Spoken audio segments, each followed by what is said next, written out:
Are you really? Yeah. Oh, so you guys don't vote, but are you dual citizenship? Just Canadian. Get the fuck out of Just here. don't Can we cuss? Yeah. Okay. Just don't get in trouble. Oh yeah, I can't. Cause you I done. Get deported. My friend. Yeah.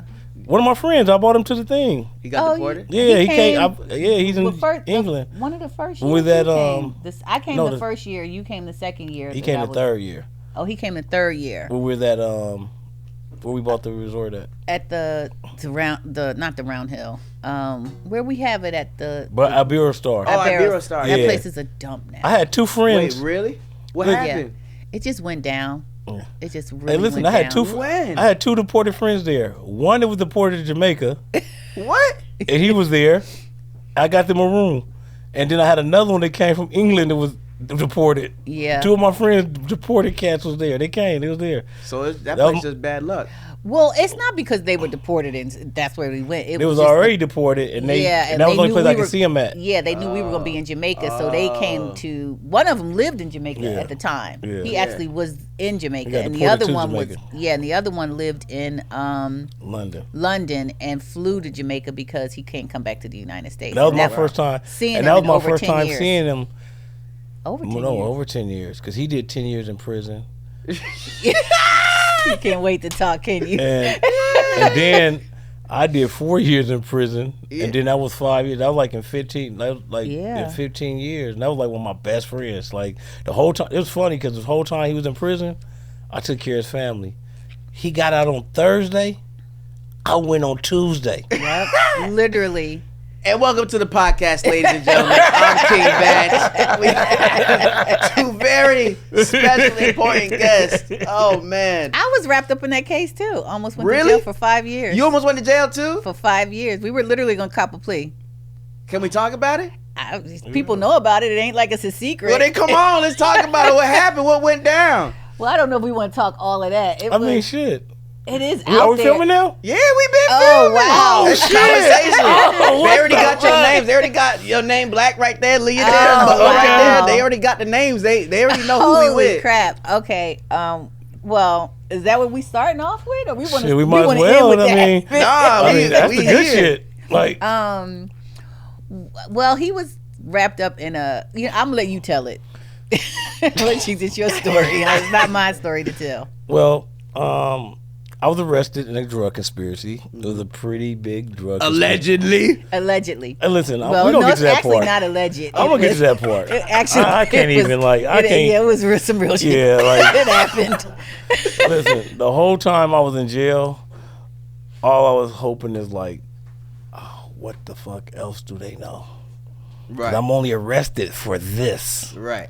But in your heart and in your spirit, you're like, they might open another door. I mean, you know all the shit you done. Yeah. So you don't know when the feds come get you, they already got you. So Puffy, you fucked. I tell people like, Puffy, you fucked. Like, right. They already got you. Yeah. When they come get you. Yeah. You know what I'm saying? So,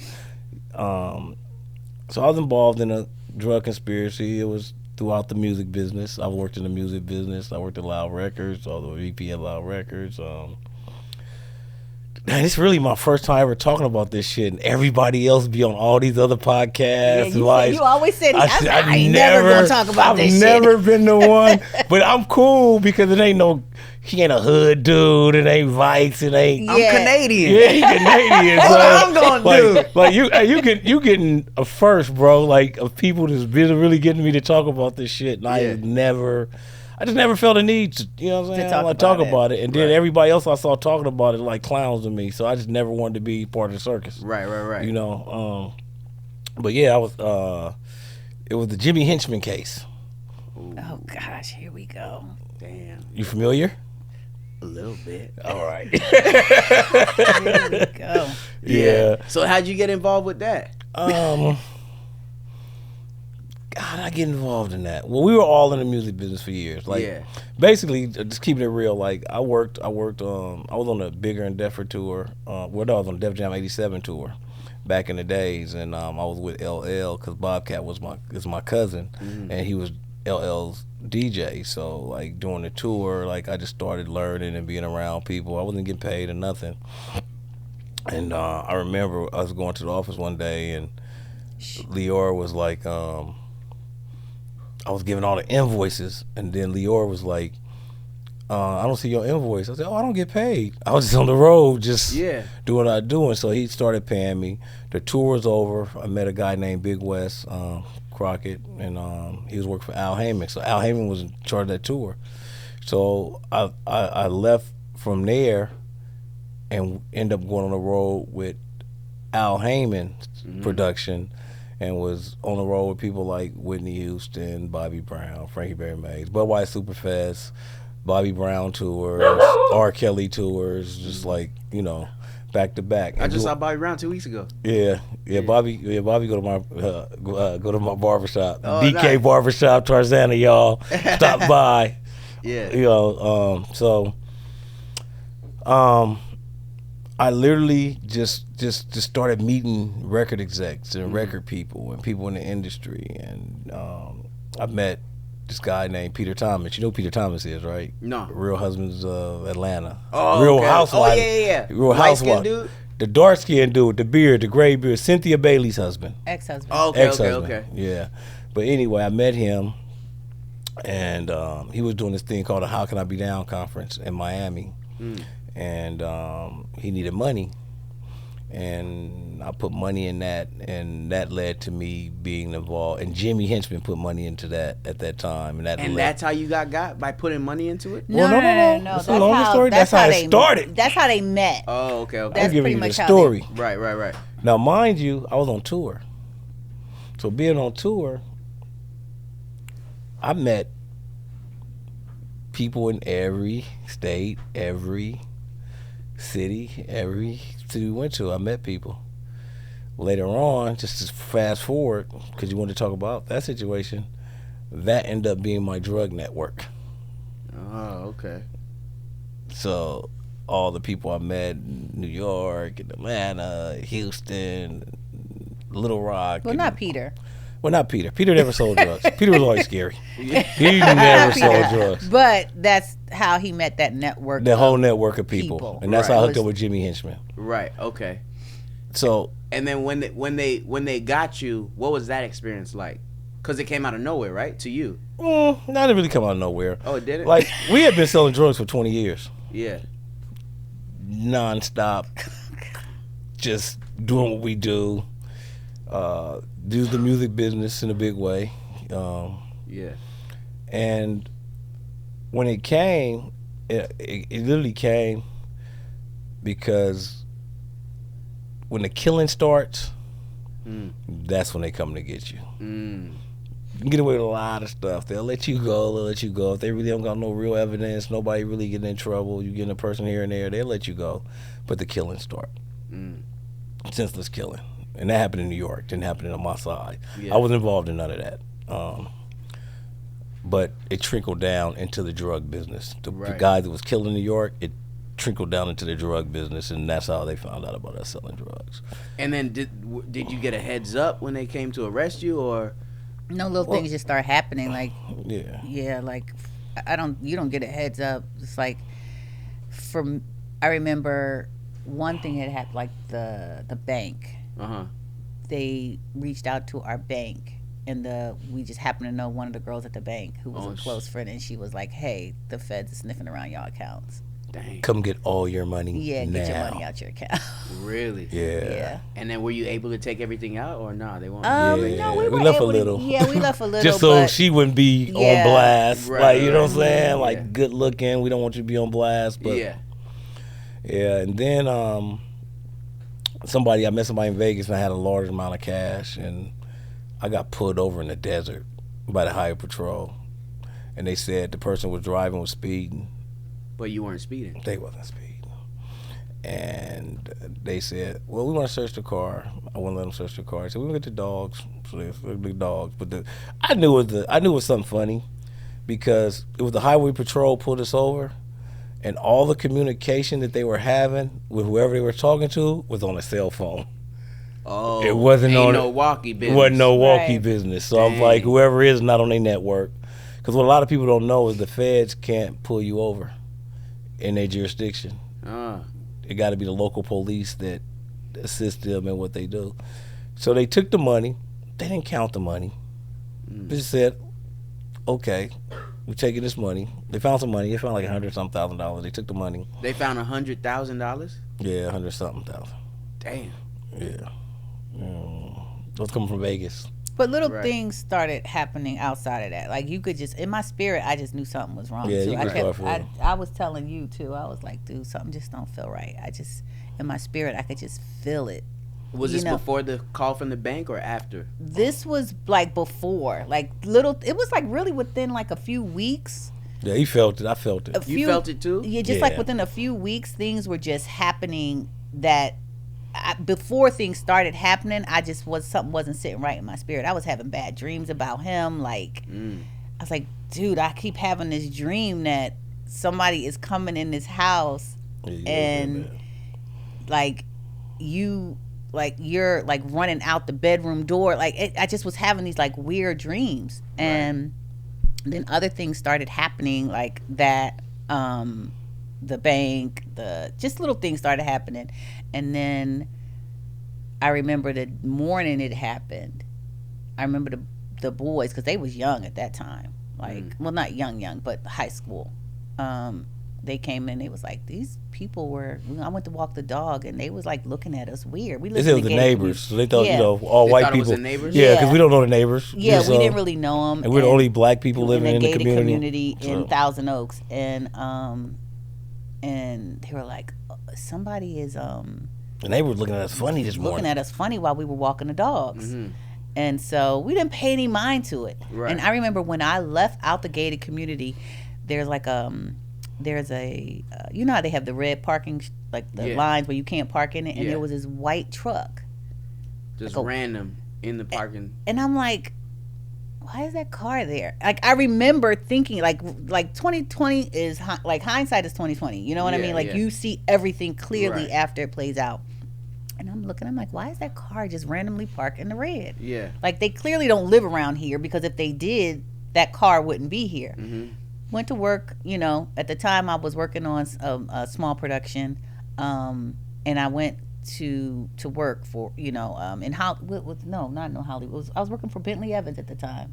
I was working on one of his productions, and went to work, and then he called me and was like, what are you doing? I'm like, I'm at work. What do you mean, what am I doing? Who called you? He called me. You called her? Yes. Yeah, but I was already in trouble then. At that point, he had already, like, he'll tell you. Got? Oh, he'll tell you the whole story. So let's get that so you can catch up. You getting ahead.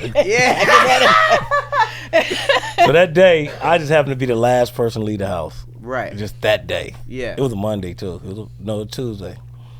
And August 3rd. I'll never forget that day. August 3rd. Yeah, 2010. It happened. So the funny thing is, I was on the phone with a friend, and she had like a condition. And I was watching Dr. Oz, and they was talking about her condition, right? So I called her up like, yo, you need to watch this, because she lived in Atlanta. I said, you need to watch Dr. Oz. They talking about your condition. And she said, how you doing? I said, I'm cool. I said, I'm gonna quit. She said, well, I said, I'm done. I'm finished. I said, I'm about to just write scripts. You said this to her. I said, I'm done. With the drugs. Yeah, I said, I'm done. So if the line was tapped, they should have been like, hey, we good. Right? The line wasn't tapped though. Yeah. So I was like, yo, I'm done. I'm good. I said, I'm about to just concentrate, because I was fat. I was super fat. I was like, I'm about to lose my weight and just start writing. Right? And I said, I'm going to call you back. I'm going to call you when I get in the car. Got in the car, went out the gated community. I make a left turn. I make this left turn every morning. So I'm just like, so all of a sudden I make the left turn. I know I didn't do nothing. I have my seatbelt on anything, and the car get behind me. The black and white, the local police. Yeah. I'm like, what the fuck is they calling? What they pulling me over for? Like, what the fuck? Yeah. So I pull over, and he get out the car, and he walk up, and I look at my rearview mirror, and I saw the whole street blocked off with cars behind me. And he was like, cop cars? Cop cars, plane cars, all kind of shit. And I was like, I looked, and I was like, in the rearview mirror, and he said, hey, step out the car. You peeled off? What? Is you kidding me? You peeled off, Black? Dude, I had people to call. I knew what was going on. I had to get on that phone. You know what I'm saying? So, went on a high-speed chase. For how long? It didn't last for about 20 minutes because I didn't know the neighborhood. We had just moved to the neighborhood. And I went just moved to the stopped neighborhood. at a stop sign. No, like, I went to in the reverse. I couldn't. I went to dead end. Went into a cul-de-sac. Cul-de-sac, and I was like, "What the fuck?" So I turned around, and it's like on a slope on a hill, on a dead end. And people hiking. All the white people was hiking. They were looking like, "Yo, what the fuck?" Damn. And I was like sitting there. I was calling people, "Yo." They got us. Yeah, I had my Bluetooth on, right? But I had to put your hand up. And I put my hand up, and I was trying to keep my Bluetooth in the ear, and I was trying to dial the phone, and like, trying to tell people, like, they got me. Like, you know what I'm saying? And I finally got in touch with somebody, and they didn't really understand what was going on. So when I finally got in touch. But then won't they look at your phone after and see who you called? Yeah, they did do all that. We're going to get to that part, too. Yeah, okay. They did more than that in the phone. We're going to get to that part, too. Let me delete my history right now. I've been on some sites. Yeah. Listen, you better unhook Verizon or T-Mobile or whoever else you got because they all turn it over. Yeah. So I finally got my Bluetooth on my ear, so I finally decided to get out the car, right? And when I get out the car, I'm still talking to the person on my Bluetooth now. Like, I'm getting out the car, like, they finna get me, like, I'm gone, like, call Leah, tell this, tell that, tell that. And they lay on the ground. I'm finally on the ground. And the local police run up and they start to beat me up. What? And like, they mad, you run, they mad. They gangs. And the feds ran and said, stop. The feds told the police to stop? Stop beating me up. Because they wanted me to cooperate and they didn't want me to go to the hospital. So if I would have went till they stopped me from getting beat up. Yeah. Because they wanted. I'm finding all this shit out later on why all this shit is happening. You get what I'm saying? Yeah. Like, at that time, I'm not wondering. Right. So the feds just put me in a regular car. They was in a rental car. The crazy shit is they got me and I said, dude, I'm in trouble, huh? They said, yeah, you in trouble. Like, you know what I'm saying? So they drove me. And they asked me, they started asking me questions while they drive me. Now, we in a rental car. Yeah. Because when they came out here to L.A., they tried to get the L.A. feds to help me and help them. And the L.A. feds was like, nah, dude, ain't nobody doing that out here without us knowing. Like, ain't nobody on that level out here. Y'all really? They didn't, because I was in church. I was in clergy. I was working with the mayor. I was, you know what I'm saying? I was. He was hiding in plain sight. PTA. Yeah. all the things. I wasn't like a regular dude that was involved in drugs. Like, you know what I'm saying? Like if I had to tell a story about drugs, it would be a comedy. It wouldn't be the tough guy. It wouldn't be none of that shit. Right. You know. We'll work on that movie. Yeah. So basically they got me, and they took me to a room and they was trying to get me to give them information, stuff like that. Mind you, they took me to an office building in Thousand Oaks. That's where the feds is at. You would have never known though. Like it was really? you don't know it. You don't know. They everywhere. These offices all over. Like they look like regular like office buildings. And it be the feds. Right. And before they took me there, because they was from New York, they stopped at In-N-Out. For you? No, for them. They had never been to In-N-Out. They had been to In-N-Out. They running errands with your life? Yes, bro. Well, the thing is, too, you got to understand, they were about to leave, weren't they? They was about to leave. They were about to leave, and it wasn't until something happened. Somebody came, they saw me take money, because they didn't know. Nobody, I wasn't. They were literally out here just on trying to find something out. Oh, wow. It wasn't like. The LA FBI wouldn't help them. So they were just out here on their own. Oh. And then they were about to leave because nothing was happening. They were like, oh, this guy, no, he goes, like he's a coach at the football game, like he going to these kids' games, he going to church, like following us around. But he kept saying, I feel like I'm being followed. Like he thought he was being followed, but wasn't really sure. And I'm having these weird feelings. And so it was all just like, it was just weird. And then literally like the day before they were about to leave, something happened. And that's why they came. Somebody from New York came out and they watched them give me money. And they're like, oh no. But that was a setup though. Who gave you money?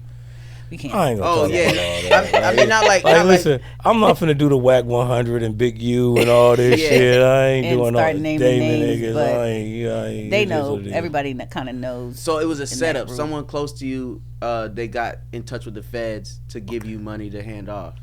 I really don't think that. I think they were set up too. I think somebody knew they was doing it and set him up too. Somebody else set him up too. I don't think he, honestly. It was a lot of money or a little bit of money? Everything was a lot of money and drugs. Yeah. You know, like, I wasn't a drug peddler. Let's get it straight. I didn't peddle drugs. Right, yeah. I don't even feel like I sold drugs. I was into distribution and creative ways of getting it to where like that Peaky Blinders. Yeah. Fast forward, because we got other things that we need to talk about aside from this. This is another show.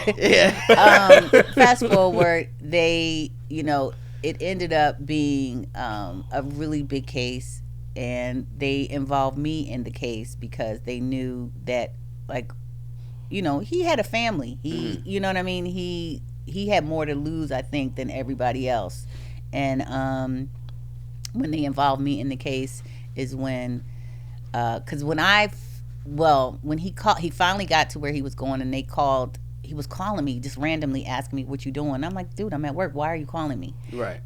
But all of a sudden it started clicking. I was like, something's not right.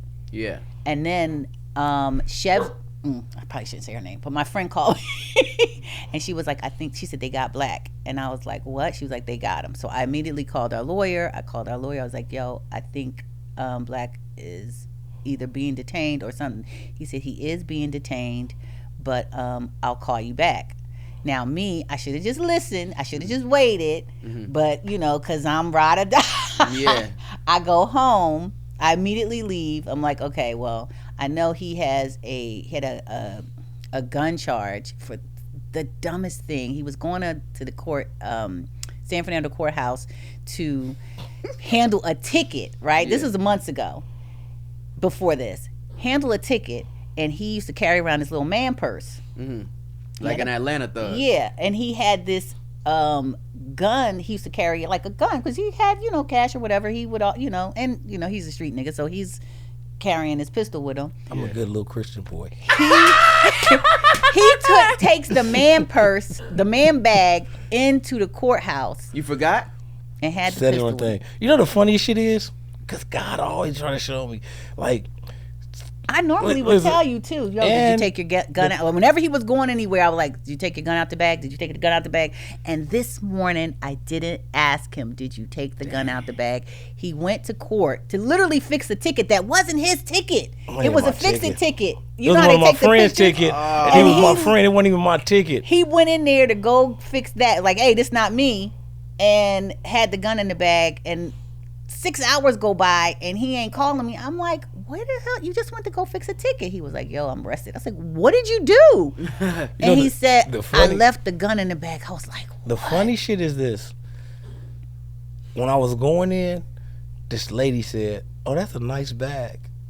Just a random lady. Yeah. And I thought about it for a second, like, do I got this gun in this bag? It made me think about it, and I still put it on there like, you got to listen to God. When God gives you something, you got to. Didn't you say that the guy, the officer at the thing, he was like, are you sure you want to put this bag through here? Because he could see it in there. Oh, he could see it. No, I don't think I know what he did when I did it. He said, do you got a gun in here? And I was like, I knew at that point I did. I was like, it shouldn't be. Right. So I could just go take it out. And he was like, it's already in here. And somebody had just went to that courthouse and fucking shot a judge. Yeah, they not shot the judge. They shot it was right after that guy had shot the person out there for like running around the court and was shooting him. In the right same after that. courthouse. So they thought you was coming for the sequel. I guess. You know what I'm saying? Anyway, he got locked up for that. But he ended up getting probation. So I say all of that to say, I knew he had a gun charge, and so he couldn't have a gun in the house. So I'm like, well, let me go home, get the gun, right? Yeah. I move the guns out the house. That was my train of thought. Right. Because if they come, I don't want them checking the house. I don't want them finding the gun and putting the gun charge on them, right? So that was my goal. So I go home, I get my dogs, I get the gun, whatever cash we had. Like, let me just get rid of this. And, I'm leaving the house. As I'm leaving, and I normally go the right way, but I went left, right? And when I left, but I knew them, they were following me from. You could tell they were following you? I knew they were following me. By the time when I left, because I could see the car, I knew they were following me. Mm-hmm. I could see them on the freeway, and we were in traffic on the 405. You can't really hide when, and by this time I'm heightened. It was like this. I'm heightened, so I can, you know what I mean? When you're heightened and you're very aware of what's going on, I could see this car following me. I knew that they were following me, this young black dude, right? And so when I leave the house, I go to the left and I dip through the neighborhood, right? Now, they thought that I was going to probably go the way he went, but I didn't. I was going to go another way to get on the freeway and just go to because I had a dance studio at the time. And I was like, okay, I'm just going to put this stuff in the dance studio. And before I got on the freeway, I got pulled over. Damn.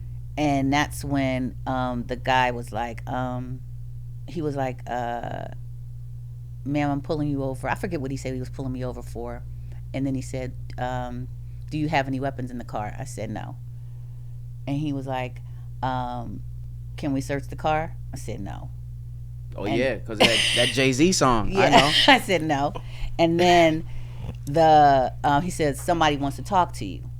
And when the FBI agents came out, I was like, oh, here we go, right? I was just like, fuck. And I thought about it. Okay, so what do I have in the car?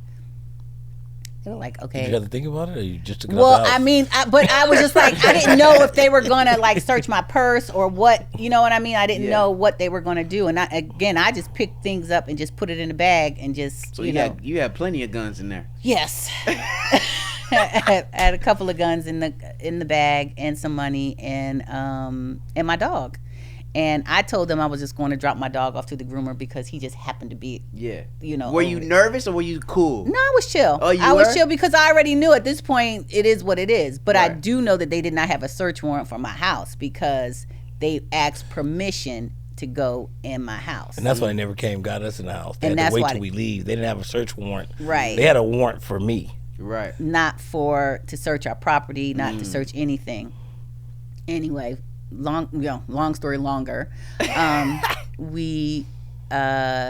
get arrested. They tell me that, we're going to arrest you. You got 3 days to get your affairs in order. We're coming back to arrest you. Yeah. You have 3 days. So they took me. That was nice of them. Well, they do that because they want you to think they're nice. Yeah. This is what they do. We came manipulation. Yeah. Yeah. We came home. And now when I think about it, like because the boys went home, and when they came home from school, they didn't even know what was going on. They walked in and the police is eating pizza at the living room table. They were like, what the hell are y'all doing in our house? And they were like, pizza? Yeah. They were there. And so they said they had the dogs tied to the back of the house. And so the boys went, they got the dogs, they grabbed some food for the dogs and they left. And now I'm thinking, well, damn, I probably could have hit the guns here. Like, because they ransacked the house. Like, the house terrible. Trashed it, yeah. They didn't do too bad, but they trashed it. And when I finally did come home, the next, that early the next morning, we were cleaning up and just, like, trying to figure out, okay, we got to get this shit together. What are we doing? Like, what do we, what's the next steps? And that's when, like he said, August the 3rd, 2010, our lives were literally turned upside down. Damn. Now, question, if I were to hide drugs and money in my house, where would the best place to be to hide it? Well, don't hide it in your kids' room because that's the first place they're going to look. That's where they check first? Okay. In the laundry, dirty laundry. Dirty laundry. They don't check dirty laundry? They do check dirty. That's the first place. Even jackers, that's the first place they check. Yeah. So why? I mean, honestly, for me, when I got Can't home, talk about it. We don't want to tell them. I'll tell you. I can give you a bunch of places. Yeah. On how to do it after this. Yeah, because I refuse to be like the rest of these guys and give away all They didn't check here. They didn't check here. They didn't check here. Got it. Come on, let the people know where they didn't check. Listen. The feds ain't watching this. Listen. The feds ain't watching this. Hey, listen. As soon as my name's on there, the feds is watching. The feds gonna watch this whole episode. Damn. Am I compromised? No. Because again, we're talking about a very, very long time ago. We have literally turned our lives around. Like it's the only thing I sell. A Jevio. Hey, listen. That's nice. It's my new energy company. You know? No drugs, kids. The funny shit is, when I got out of prison, I was in the my friends were somewhere. I think we was in Hollywood, and they all ran across the street, and I stayed there. They're like, "What you doing?" I'm like, "Y'all breaking the law." Like, I wasn't breaking the law. Like, you're jaywalking. What are you doing? I'd be in a car with somebody. They'd be 35. They'd be going 40. I'd be like, "Yo, bro, you're breaking the law." Like, you were saying that? Yes, when I got out of jail. Oh, like, you're paranoid. Hey, what are you doing? He wouldn't even. When he first time he started driving, he was driving like 20 miles an hour. I'm like, now everything is back to normal. Now you back slanging drugs. No. I'm talking about driving. Okay. We slanging TV shows now. Yeah. I mean, if you try to get back into the old business, let me know. Let me know. It's crazy though, because people will still like try to holler and ask them things. Really? But they're set up probably. They're probably you never know. Yeah. But listen, we ain't falling for the okie doke. I'm for done. Sure. That was the chapter. Yeah. It was fun. Yeah. It was profitable. Yeah. My kids, my family got to live a good life off of it, and you know, we were able to be in positions we are in now because of it, and it served its purpose. Yeah. I feel like, I feel like also like for me and my mental and who I was and who I still am. Right. But it was one of the best things that ever happened to me. Really? The experience, not just the experience of, because it does change your life. Like when things happen, you realize how that's important. Yeah. And honestly, like the web of lies you gotta tell people, like at least for me, like, you know, you can't obviously just tell people, because it wasn't like that was the only thing you did. Like you still did other things. You still managed. He still did marketing. Like he still did. It's like he had a legitimate job. Right. Like that was just something that, you know, he did. And for me, it was just like, even though there were things that I knew, there were certain things, a lot of things I didn't know. Right. You know what I mean? Like I knew, like turning a blind eye to a lot of things. Like I never. Like it's like I knew things were happening, but I didn't I wasn't like Griselda, you know what I mean? Yeah. You know what I mean? But you when you in that life, you could have been. Yeah, well, but you know what's going on. You know what I mean? You're not actively involved, but you know what's happening and you around know to keep it protect it. Exactly. Protect the secrecy. Like it was so many surprise people. Even street dudes was like, he was doing it on that level? Oh, like, really? We knew Black was hustling, but... Yeah, because that's what they called it, hustling. Yeah. But not like to... Ain't no movie coming out of this? Well, the crazy thing is that he wrote a television show. We got a TV show. Come on, let me be black. It's called Hood. It's called Rob Hood. Like the character's name is Rob Hood. So basically, like Robin Hood kind of. Yeah. And so that's what it's kind of like a little takeoff of that. The show is about a guy that is in the streets, but also like a very like a model citizen, if you will, like, you know. Like a Ray Donovan / Tony Soprano / Andre on Blackish. Yeah. Like that combo. You know what I'm saying? Like that combo of character. Yeah, but like, you know, it was an experience. It was a good experience, I feel like. I think it was a good experience for my kids in some ways. Like, I feel like it helped them grow up fast. Like, you know, they had to change their lives drastically real quick and just, you know, grow up, like, and, you know, do different things. And listen, we got through it. You know what I'm saying? Yeah, that's the main thing. We got through it. Yeah, we got through it. Like, everything that happened to people that say supposed to happen when a black man go to jail didn't happen to my family. Oh, really? Yeah. My kids still went to college. We still did, you know. Y'all got a charity, help give care. Yes. So let's talk about the positive stuff. That was positive.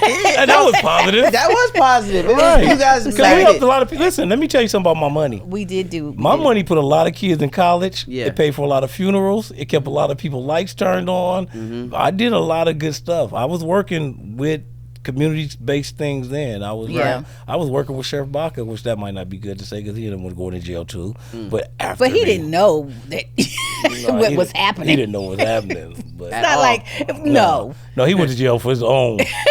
He was doing his own thing. But when he says he was working with him, he was working in the community to help. With Viragoza, with Sheriff Baca, I was working with all them. Just helping what was, keeping the streets safe, really, in a sense, like Community Day with the church. Yeah, like I did a lot of good things. Helping things. A lot of drug money paid for a lot of that stuff. A lot of drug money paid for starting some of these football programs. Yeah. Like I did a lot of it was drug money, y'all. So let's talk about Help Give Care. When did you guys start this charity organization? 2010, like literally when I got home. Like 2014. 14. Yeah. Like honestly, or part I do want to touch about in jail, because we didn't touch about that. It gives you a time to really reflect. If you take the time right, and I wasn't one of them people that was in there like acting like I didn't do that shit. I did that and more. I was just so happy that I'm only dealing with this and that I get a clean slate based on all the other things that, and you could reflect, like, I really had to come home and apologize to a lot of people that had nothing to do with this, just shit that over the years I had time to think about and just be like, dang, I never apologized. I probably could have did that a different way, or I probably could have did that. It was a lot of that. I came home to a lot of that stuff. Like, people was like, oh, this nigga apologized to me? Like, how, because I was one of the people, how dare you think I'm going to ever apologize to you for any fucking thing, like, and I did, like, and it make you just look at a lot of things, let you know who your friends are. For sure let you know who your friends are, and people that you thought were friends, like good friends, what would they do? Just got ghosts, like, really? And you would reach out?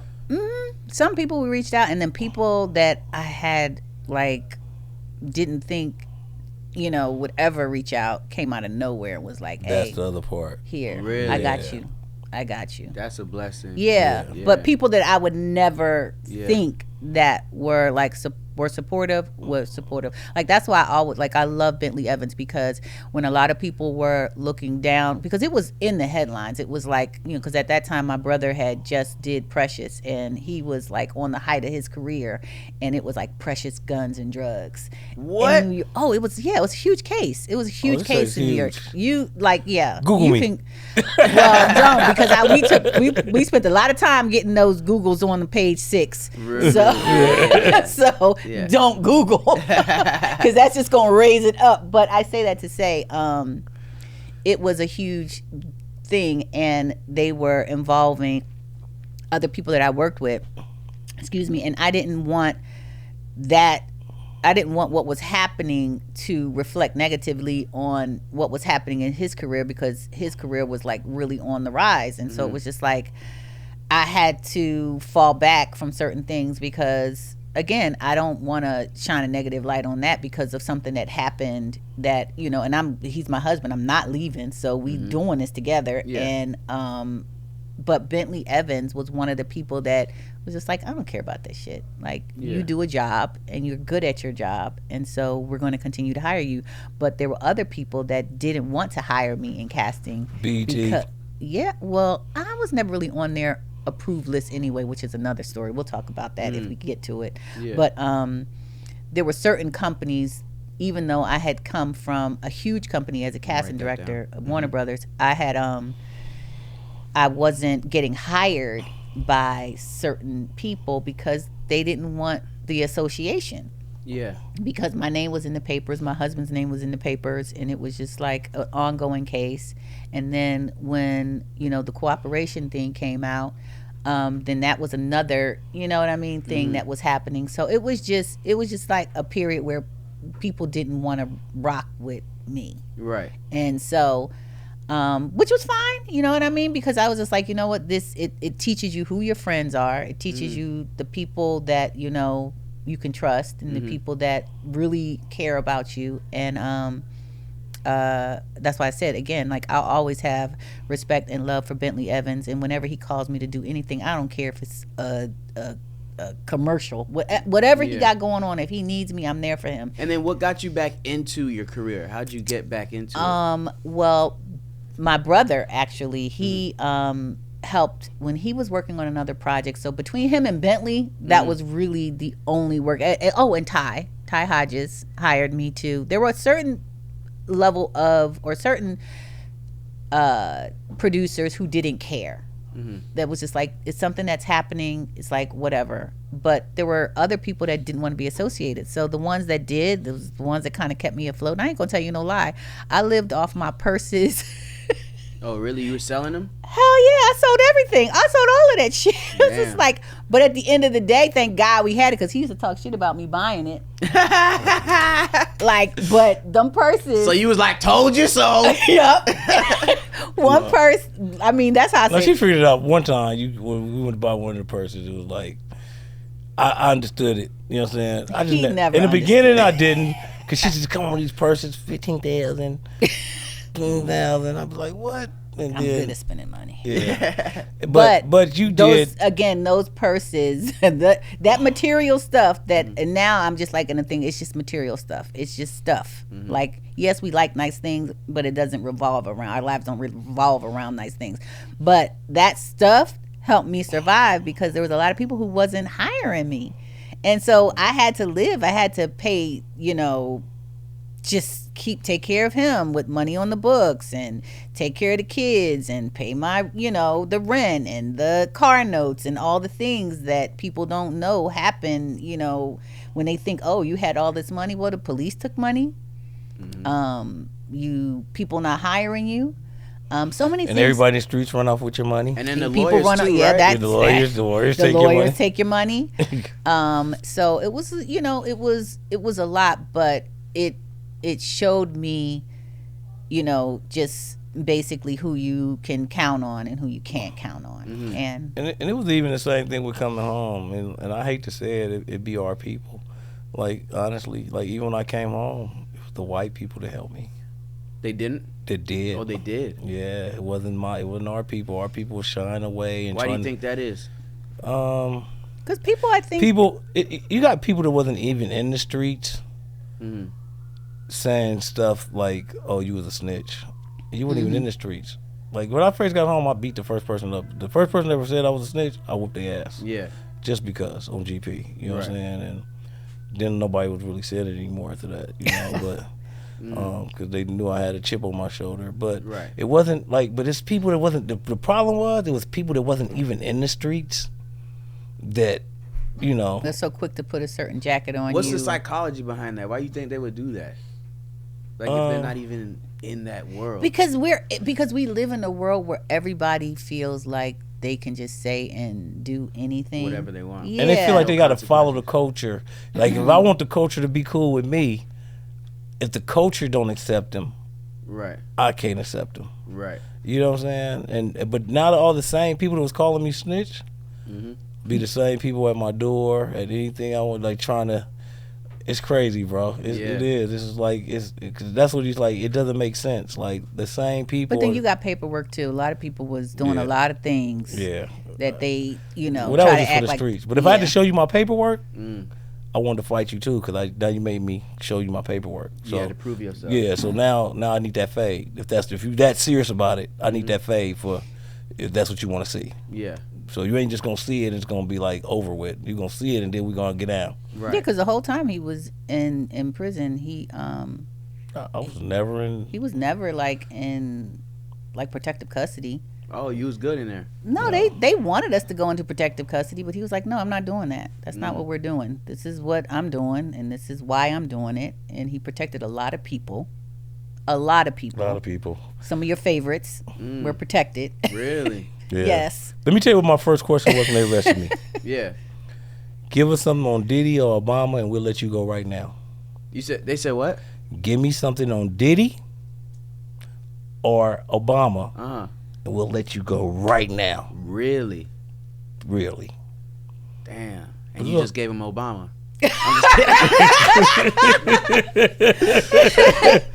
But at that time, it was just like, it's like, that's not what this is about. Yeah. This is not about that. And quite honestly, I don't know what he knew about Diddy or didn't know about Diddy, but I know for Obama, it was just, they didn't, some of the people that was dealing with, the names that we ain't gonna put out there, that was named all in this paperwork, celebrities. Yeah. You know, they were in the circle and I was in the circle, so they thought that I knew more, been around the circle more than I really was in the circle. Well, on the Obama side. That's crazy. Yeah. So. And quite honestly, they didn't necessarily, like, I remember when I came home, they had, because I had, you know, it was right when Obama was elected, so I had a lot of magazines and stuff, and they had posted took one of my magazines and cut it out and posted his picture. Oh, they don't like him. They really didn't want him in Oh, office? no. Oh, when I was in jail, bro? Yeah. You had FBI agents. None, they did not like him. People that swore to take oath to protect us would say, like, you say something about Obama, they'd be like, oh, that ain't my president.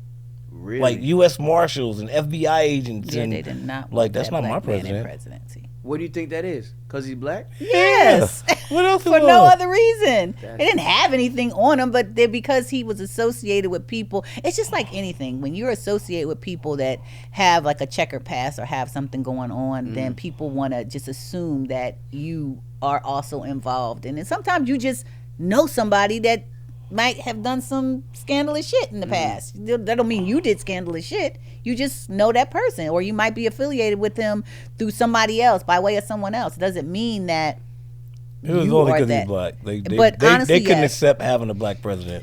And so they were trying to do anything that they could. Now, obviously, the Diddy thing is something different, but again, that was 2010. Damn. Yeah. Man.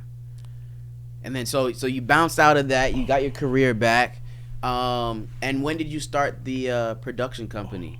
When he came home, we started 1195. 1195. 1195. That's a nod to our marriage. We got married January 1st, 1995. Okay.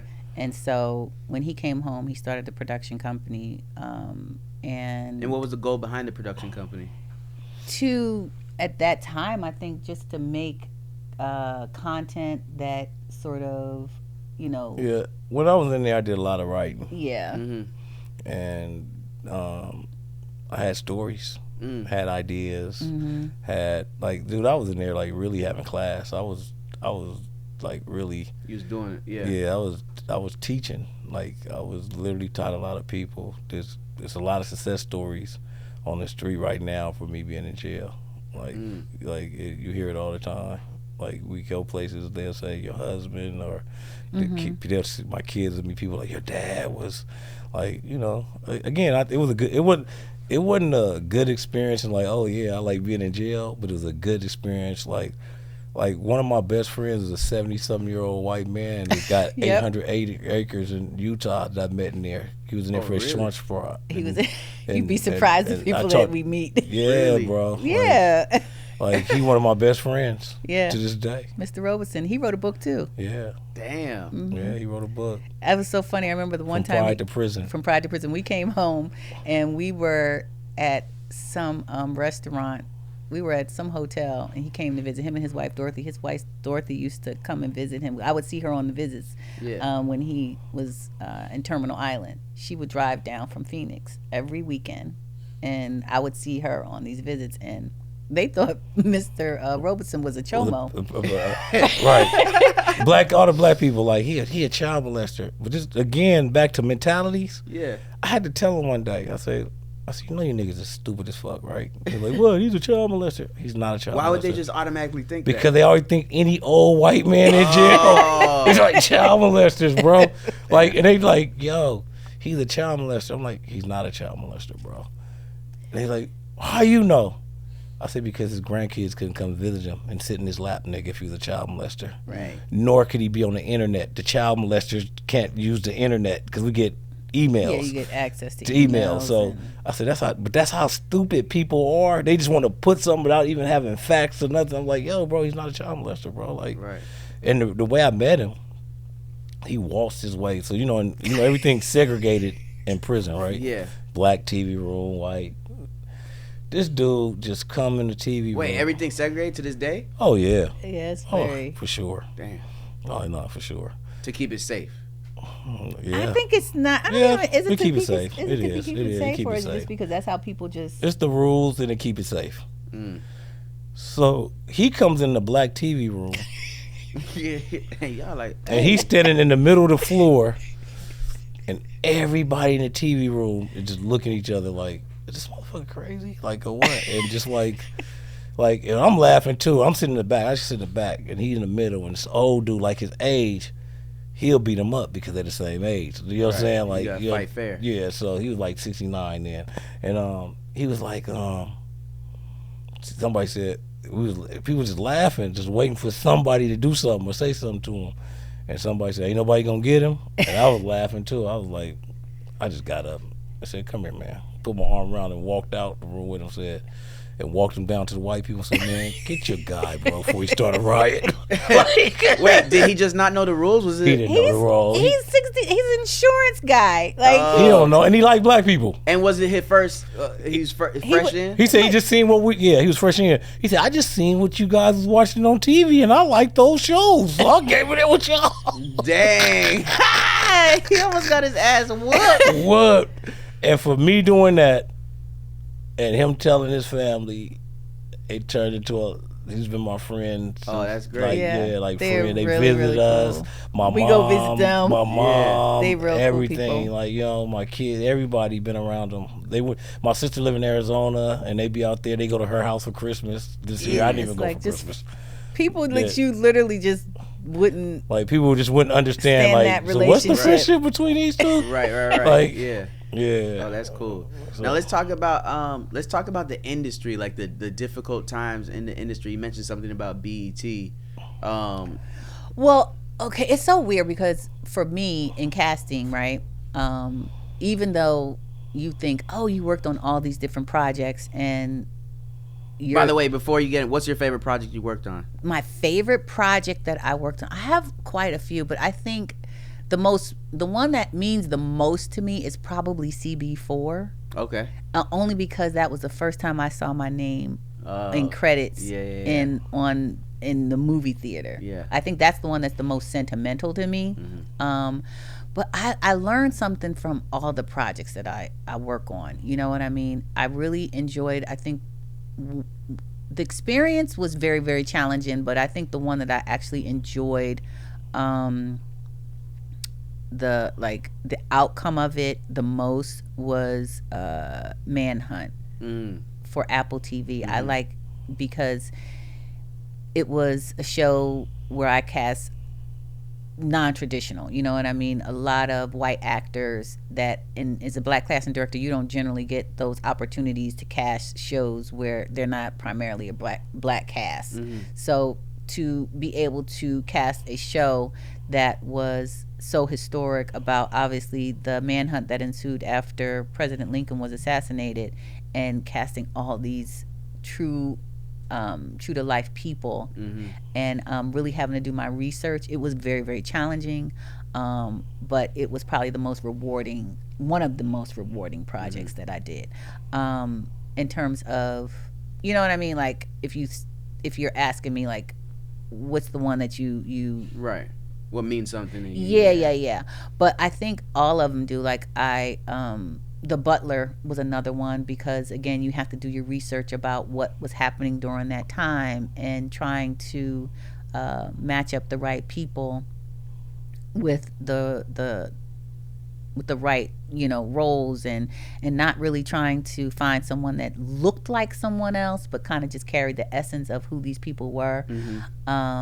So that's another project. Obviously Fight Night was more recent, but that was we got our boys in there. Yeah, that was a very fun project to cast. And the group that I cast that with, Heartbeat and the Packer Company, like it was just like a joy. And Craig Brewer, like it was just a joy working with that team. They are very, like, they know what they want.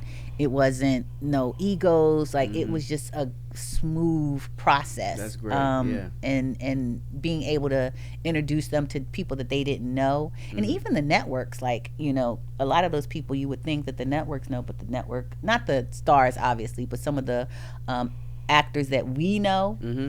You know what I mean? Like the Melvin Greggs and the Dexters and the, we know all those people, but they don't necessarily know them, so I'm introducing them. They don't watch Snowfall?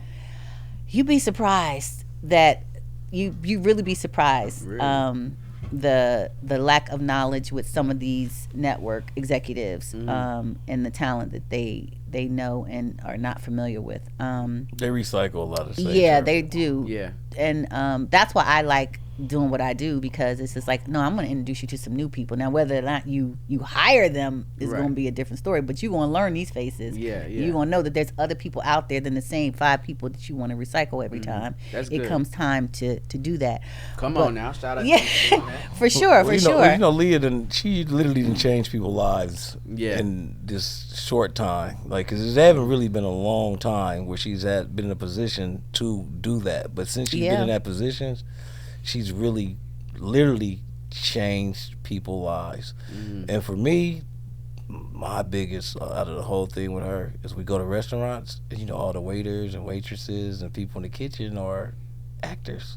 So we get a lot of free drinks, a lot of free food, a lot of people do come out with it, but it's nice. You know what I mean? It's a nice little perk. And then what we did during the pandemic too, you know, we did Monologue Mondays, where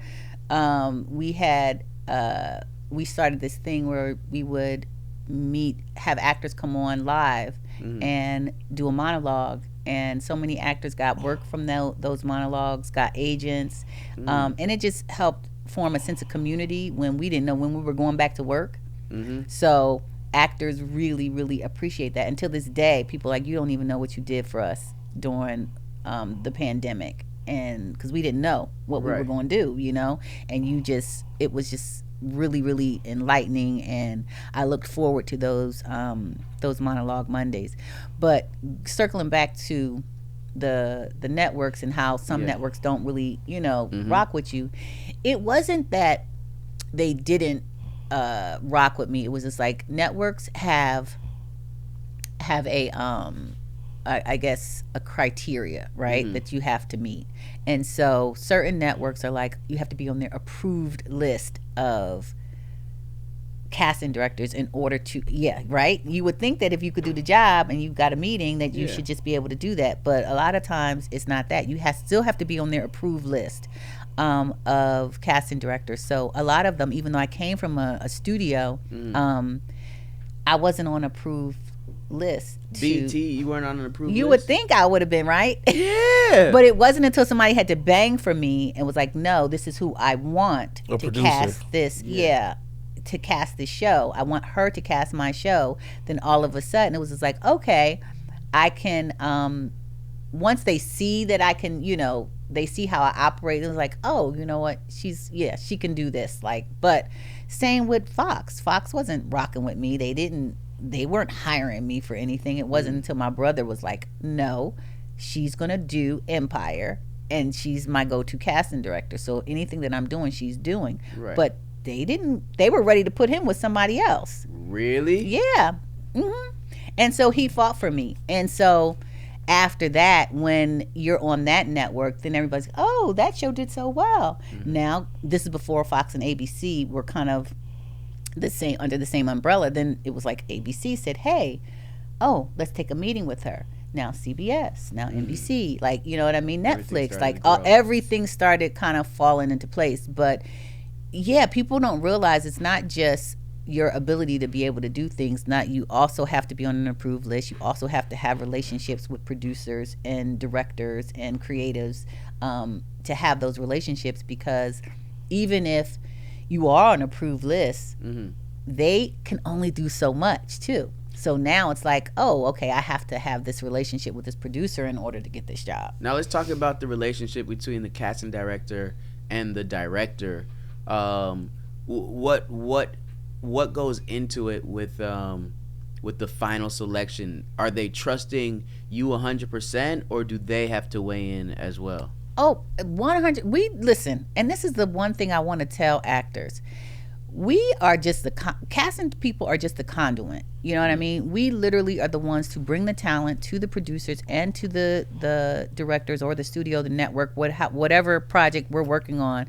We're just presenting that talent to you. Our job is to bring the best choices to educate you on people that you may not necessarily be educated on, and that's literally our job, right? To do that for you. We're the ones that first see those words come alive before even writers do. They write the words, but they don't see it unless they have a table read or something like that prior to that.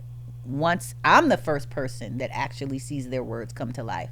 So I'm the one that has to have that relationship with the writer and the director and the producers, so we can, kind of collaborate and see, okay, how do you see this character? Because these people, they're going to bring their interpretation to it.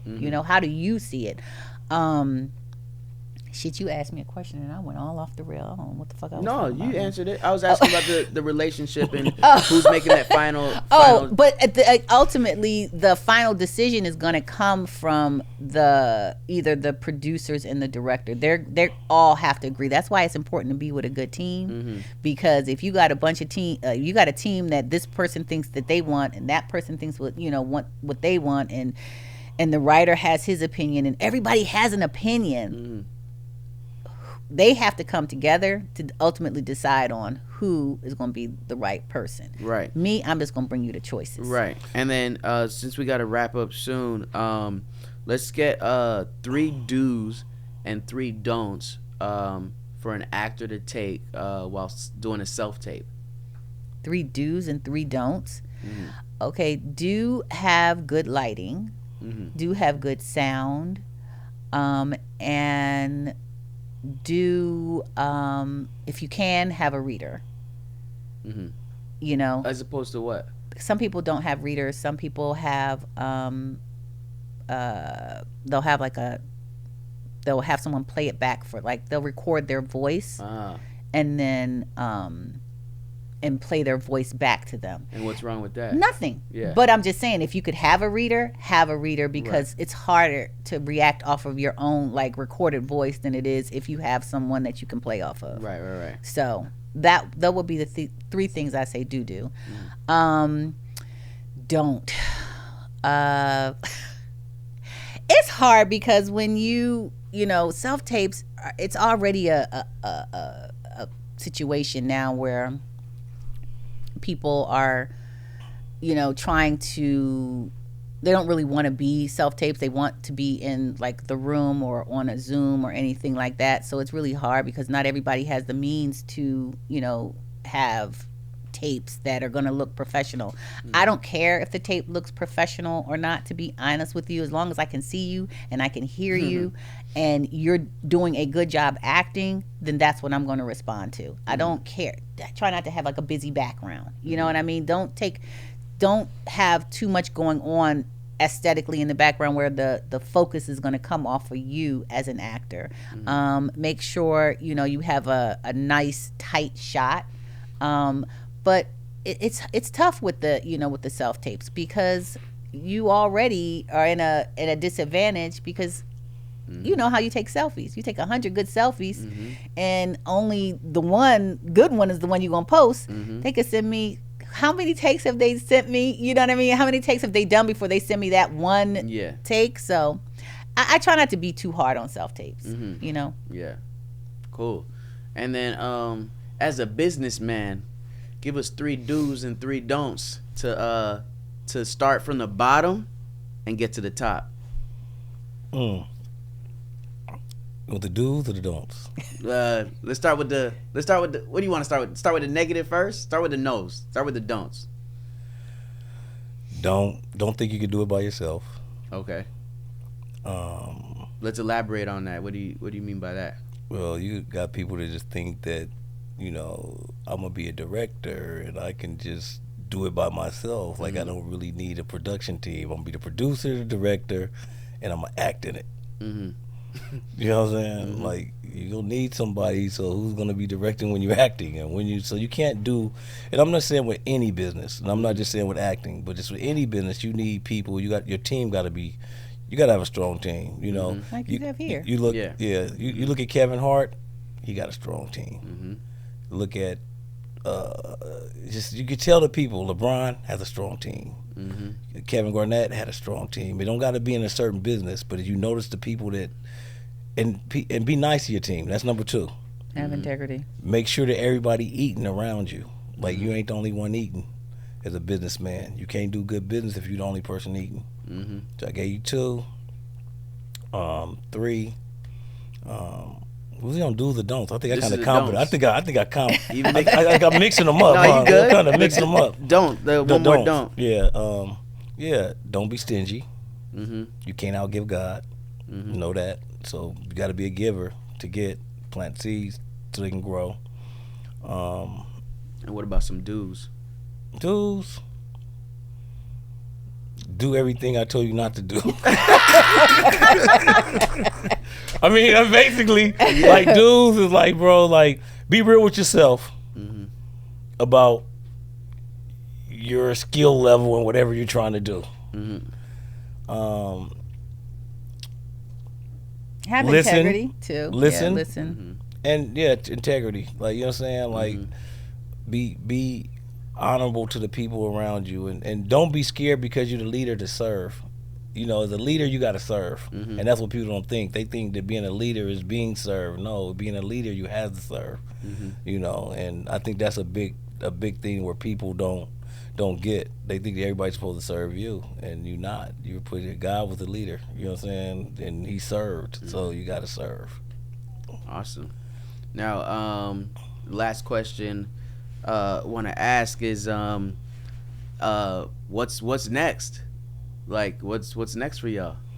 We got a couple of things going on. We just sold a show.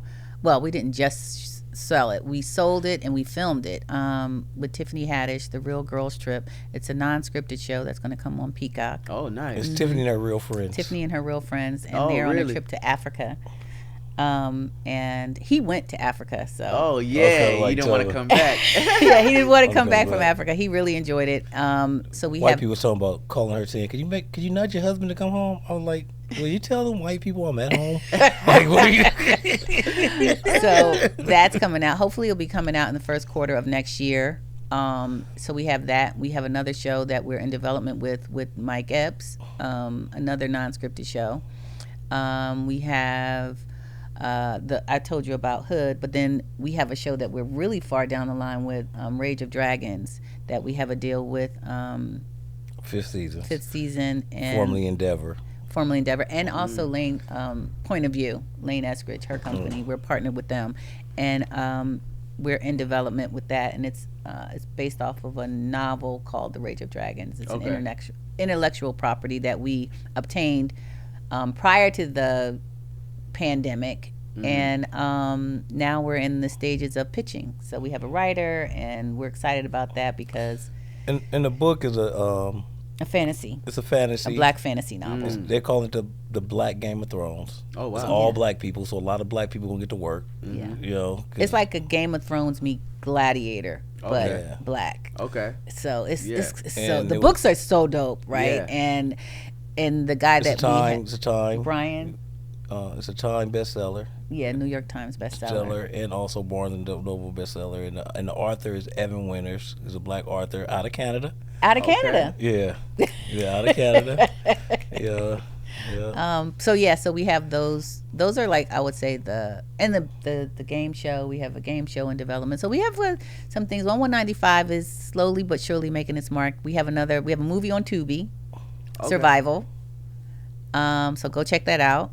Them Tubi checks be good. Yeah. I know, man. I gotta get me something on Tubi. Yeah, right. Listen, I was a snob, right? I was like, who wants to be on Tubi? It was like, wait a minute. It don't matter what if people are watching, put it on there. Listen, because they got the views. Yeah, for sure. Another thing I want to tell people too, like you do, don't compare yourself with nobody else when you in this business. The worst thing when people meet with me and they say, mine gonna be better than Snowfall or Empire, all that, and I immediately shut down on them because they already making money. You're not making money, so how's it gonna be better? Yeah, they already at the bank.